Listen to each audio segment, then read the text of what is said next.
Yeah, it's your boy Fistina is out, bringing another great edition of Call of Duty to you, because that's what I do. We got some awesome questions. Let's just get right into it. Coder Tony's like 100 saying, how do I stop people from shooting me, jumping in the air, melting me all crazy? How do I defeat people who jump shoot me? It's pretty simple, Tony. All you got to do is, as soon as a person jumps and they're on their way down, you start to jump and then you shoot them. Now, if they're already up in the air and you can't get higher than them, because that's the whole point of jumping. Whoever gets high ground wins, that's it.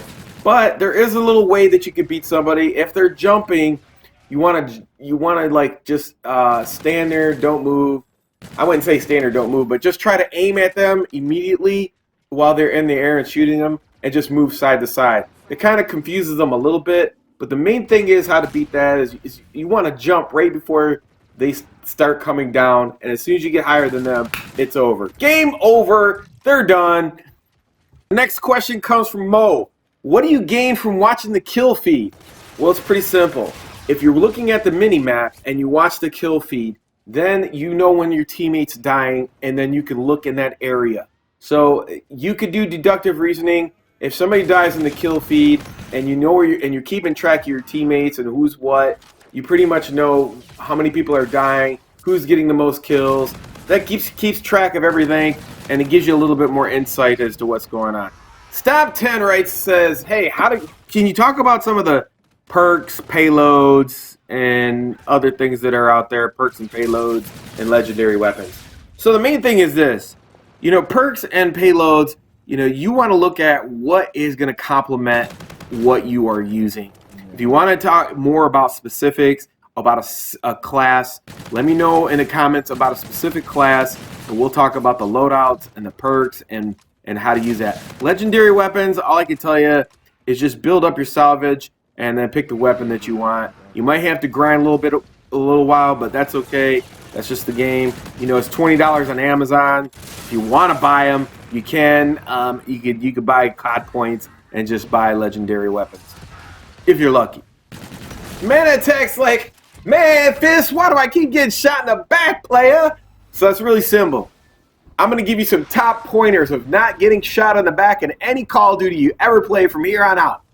Number one, always roll with your teammates if you don't know the maps. If you don't know the maps and you don't know the spawns, and what I mean by this, if you're in one area, the characters are most likely going to spawn in a different area. So if you stay with your teammates and you stay with the blue arrows, that pretty much says you're going to be insulated by meat shields and you're not going to get shot in your back because their teammates are going to take hits for you, they might kill some people for you, and it might protect you.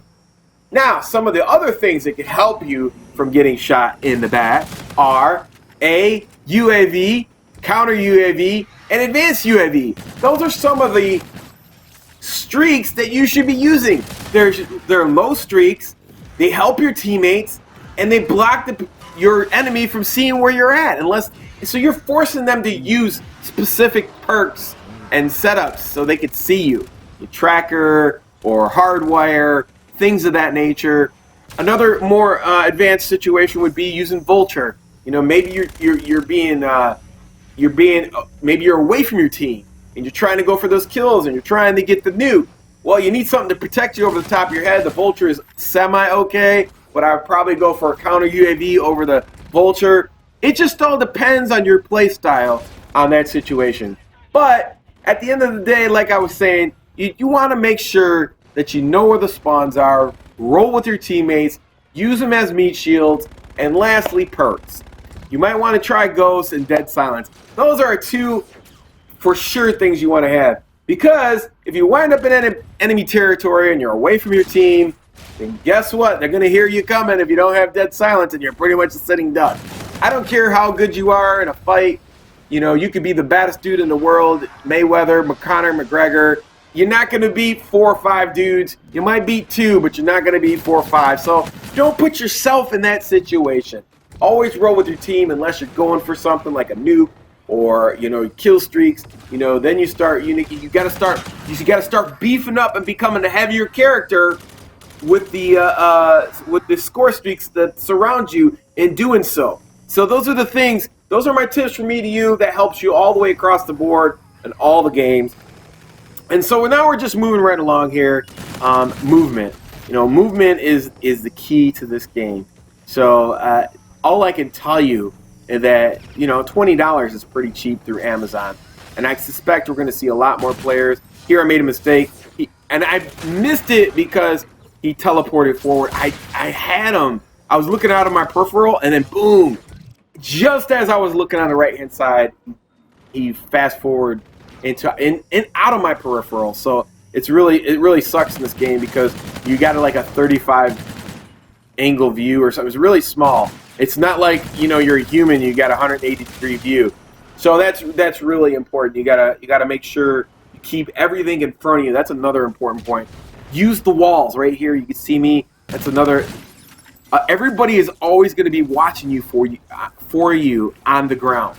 So use the walls as much as you can.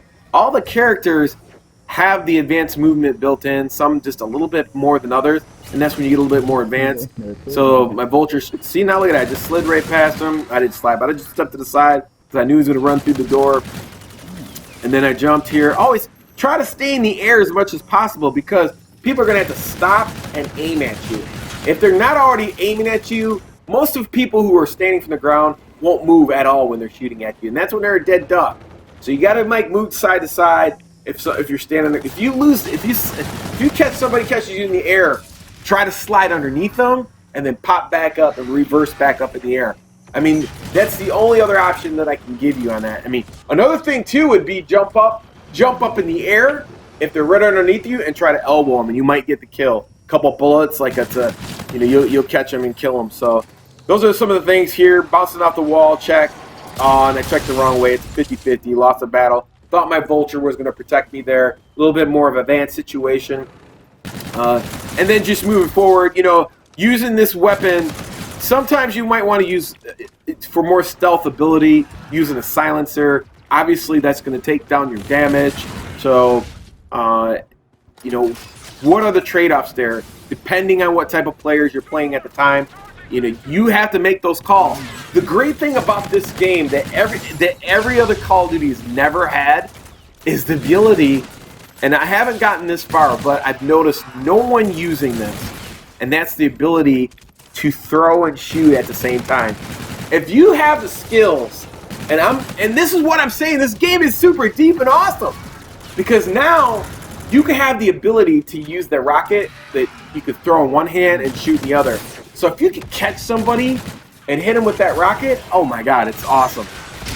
So I hope some of the things and your questions are wonderful. Keep your questions coming. I like going over all those things with you guys. I'll use your comments in the videos. Make sure, if you want me to cover a specific character class, specific specials, loadouts, if you want me to go more in depth with a character, I'll do that as well for you. If you just want to talk about weapons, we can do that. We can talk about map-specific setups. You want to talk about that, we can talk about that. Because every game out here, or every map, every Call of Duty, when it gets down to it, it's map-specific. So you could have, there's certain maps that are shotgun maps, certain maps are SMG maps. At the end of the day, when you got two great players, that's what's going to happen. Is setups on a map is going to be more specific to, conducive to winning the game. Until next time, it's your boy Fist. Leave your comments below and like. Until next time, peace. I'm out.